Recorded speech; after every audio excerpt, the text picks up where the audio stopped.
ఇక varicose veins నుండి విముక్తి పొందండి. ఎవిస్ వాస్కులర్ సెంటర్ ఇప్పుడు మన KPHP లో గ్రాండ్ ఓపెనింగ్ ఏప్రిల్ 4వ తేదీన. నమస్తే, welcome to Suman TV. Bandi Sanjay ఒక అగ్రెసివ్ పొలిటీషియన్, సమకాలీన రాజకీయాల్లో ఓ వెలిగినటువంటి పొలిటీషియన్. అటువంటి రాజకీయ నేతను అధికారం నుంచి ఎందుకు తప్పించారు, నెక్స్ట్ ఆయన భవిష్యత్ ఏంటి బీజేపీలో అనే అంశంపై మాట్లాడేందుకు మనతో పాటు ఉన్నారు ప్రముఖ రాజకీయ విశ్లేషకులు చంద్ర శ్రీనివాస్ గారు. Hello sir. Hello sir, Bandi Sanjay గురించి చెప్పగానే అంటే తెలంగాణలో బీజేపీ అసలు లేనే లేదు అనుకునే టైంలో అసలు 50% ఇంకా బీజేపీకి ఛాన్స్ ఎక్కువ ఉంది అంటే ఆ రేంజ్కి తీసుకొచ్చినటువంటి వ్యక్తి అని చెప్పుకోవచ్చు. డెఫినెట్గా. సో అటువంటి వ్యక్తిని అధికారం నుంచి ఎందుకు దూరం చేశారు? అది ఇప్పటికీ ప్రశ్నే. ఎందుకంటే బీజేపీ లాంటి పార్టీ, జాతీయ పార్టీ తన ఉనికిని కాపాడుకోవటంలో అనేక మంది బీజేపీలో పెద్దలు పనిచేశారు. ఆ రోజును వెంకయ్య నాయుడు గారు బీజేపీ అధ్యక్షుడుగా ఉభయ రాష్ట్రాలకు ఉన్నాడు, తెలంగాణ కూడా పనిచేశాడు. ఆ తర్వాత కిషన్ రెడ్డి, ఆ తర్వాత వచ్చిన తర్వాత లక్ష్మణ్ గారు, ఆ తర్వాత అద్భుతమైన అవకాశం సంజయ్ గారికి వచ్చింది. ఎంపీగా ఒకవైపు కరీంనగర్. ఆయన ఒకప్పుడు కార్పొరేటర్ స్థాయి నుంచి బీజేపీలో ఎదగటం మామూలు విషయం కాదు, ఒక ఎంపీ అవ్వటం. ఆయన ఆర్ఎస్ఎస్ భావజాలంతో హిందూతత్వ ధోరణితో ముందుకెళ్ళాడు. ఈ హిందూ దేశం, హిందువుల యొక్క ఇదిని కాపాడుకోవాలనేది. అది ఆర్ఎస్ఎస్ కావచ్చు, విశ్వ హిందూ పరిషత్ కావచ్చు, బీజేపీ కావచ్చు బాగా నచ్చింది. తన పార్టీని, తన ఉనికిని గతంలో ఎవరు ఏ అధ్యక్షుడు చేయలేని విధంగా ముందుకు తీసుకురావడం మామూలు విషయం కాదు. బీజేపీని అంత ఓటు పర్సంటేజ్ని బీజేపీ తీసుకెళ్ళగలిగాడు. చివరికి హైదరాబాద్ నగరంలో ఇటువంటి ప్లేస్లో కూడా సెకండ్ క్యాపిటల్ ఆఫ్ ఇండియా అని అనుకునే హైదరాబాద్లో 45 కార్పొరేటర్లు బీజేపీ తీసుకొచ్చాడంటే కేవలం అతను ఎక్కడిస్తూ అంటే పోరాట పటిమ.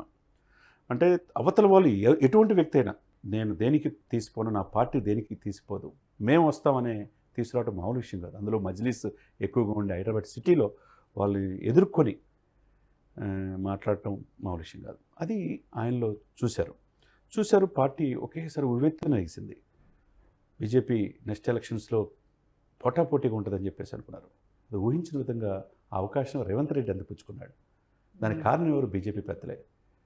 సాక్షాత్తు ప్రధానమంత్రి మోడీ గారు కూడా చాలాసార్లు సభల్లో కూడా నా భయ్య ఆహ్వానించాడు, మీరు రావాలని నేను వచ్చాను అని చెప్పేసి ఆయన భుజం తట్టి ప్రోత్సహించాడు. అటువంటి వ్యక్తి, అంత పార్టీని బతికించిన వ్యక్తి. అంతకుముందు అనేక మంది పరిశీలకులు 125 కాన్స్టిట్యూన్సీలు వచ్చినప్పుడు కూడా 2 ప్రశ్నలు అడిగారు. ఎందుకు ఆరోపణలు వచ్చినప్పుడు కవితని, కేటీఆర్ని వాళ్ళని అరెస్ట్ చేయట్లేదు, అదే సమయంలో సంజయ్ గారిని ఎందుకు పార్టీ బాధ్యతల నుంచి తప్పించారని. దానికి ఎక్కడ సమాధానం లేదు. ఎందుకు? అటువంటి వ్యక్తి దొరకటమే కష్టం బీజేపీకి. అంత పార్టీని ముందుకు తీసుకొచ్చిన వ్యక్తికి ఎందుకు మార్చారు? ఎలక్షన్ ముందు ముఖ్యంగా. దానివల్ల మూల్యం చెల్లించుకున్నారు. ఎక్కడ గెలవలేక పరిస్థితి వచ్చింది. అదే సమయంలో ఇప్పుడు మళ్ళీ ఆయన సెకండ్ లీడ్ పార్టీ, తెలంగాణలో సెకండ్ లీడ్ పార్టీ ఏదేనంటే నెక్స్ట్ బీజేపీ అనేది వినిపించేది. అనుకున్న కాంగ్రెస్ ఎక్కడ కూడా మనకు కనిపించింది లేదు. అలాంటిది అనూహ్యంగా కాంగ్రెస్ రావడం. అంతే కదండి. దానికి ఎవరు? బీజేపీ పెద్దలు కొంతమంది వేరే పార్టీల నుంచి వచ్చి ఇక్కడికి వచ్చి ఈ పార్టీ మీద పెత్తనం చెలాయించుకోవాలి అనుకునేవాళ్ళు. ఈ వ్యక్తి ఎదుగుదలను చూడలేని వాళ్ళు. ఈ వ్యక్తి వెనక బడుగు బలహీన వర్గాలు ఎమర్జ్ అవుతున్నారు, రేపు ముఖ్యమంత్రి అయ్యే అవకాశం ఉందని చెప్పి దీంట్లో ఉన్న కొంతమంది పెద్దలే ఆయన మీద రాంగ్ రిపోర్ట్స్ సెంట్రల్కి ఇచ్చి ఆయన పదవి నుంచి తప్పించారు. దానివల్ల ఏమన్నా ఉపయోగం ఉందా అంటే వాళ్ళ మాటలేని చాలా పెద్ద తప్పు చేశారు ఇక్కడ. అయినా కానీ బీజేపీ పెద్దలు ఆయన యొక్క పోరాట పడమ అంటే ఎవరు ఏం చెప్పినప్పటికీ కానీ ఆయన చేసింది అయితే అక్కడ కనిపిస్తుంది కదా. ఆయన ఎన్నో పాదయాత్రలు చేశారు, పార్టీని నిలబెట్టారు మీరు చెప్పినట్టుగానే. సో ఇంత చేసేటప్పుడు ఆయన పైన ఎటువంటి ఆరోపణలు వచ్చినప్పటికీ కూడా పార్టీ పెద్దలు ఎందుకు ఆయనకు సపోర్టింగ్గా నిలబడలేకపోయారు? ఇప్పటికీ ప్రశ్నే. అది ఆలోచించుకోవాలి, వాళ్ళ అంతరాత్మకు పరిశీలించుకోవాలి. క్షేత్రస్థాయిలో ప్రజల్లో ఎవరున్నారు? మండు టెండర్లో పాదయాత్ర చేశాడండి. తన ఆరోగ్యాన్ని పనంగా పెట్టి హార్ట్లో స్టంట్ వేయించుకుని పాదయాత్ర చేశాడు. పార్టీని బతికిచ్చాడు. ఏ రోజు నిద్రపోకుండా ప్రజల్లో ఉన్నప్పుడు ఆ పార్టీని బతికించినప్పుడు ఎవరో వలస వచ్చి వేరే పార్టీ నుంచి వచ్చి వాళ్ళు చెప్పిన మాటలని ఆయన తప్పిస్తే మూల్యం చెల్లించుకున్నారు కదా. అయినా బీజేపీ పెద్దలు మోదీ గారి యొక్క ఆశీస్సులతో ఈరోజు జాతీయ ప్రధాన కార్యదర్శి అన్నాడు. ఉభయ తెలంగాణ, సౌత్ ఇండియాలోనే జాతీయ ప్రధాన కార్యదర్శి అయిన వ్యక్తి ఈ వ్యక్తి. అనేక రాష్ట్రాలకు పరిశీలకులుగా ఉన్నారు. సరే, అయిపోయింది. ఇక మీద రేపు ఎంపీ అయితే మళ్ళీ కరీంనగర్ ఎంపీగా పోటీ చేయబోతున్నాడు. డెఫినెట్గా అక్కడ మెజార్టీతో గెలుస్తాడు. సెంట్రల్ మినిస్టర్ అయ్యే అవకాశం కూడా స్పష్టంగా ఉంది. ఎందుకంటే పార్టీని ఒకసారి లిఫ్ట్ చేసిన వ్యక్తి కదండి. ఈరోజు వేరే పార్టీ నుంచి ఇక్కడ రావచ్చు, పోటీ చేయవచ్చు, కానీ పార్టీని ఎవరు బతికిచ్చారో కూడా మనం చూసుకోవాలి. ఆ అగ్రెసివ్ పొలిటీషియన్స్ ఎప్పుడైనా జీవితంలో సక్సెస్ అవుతారు. అటువంటి బీజేపీని ఏమి లేని పరిస్థితి నుంచి ఈరోజు తీసుకొచ్చాడంటే ఒకసారి రేవంత్ రెడ్డిని చూడండి.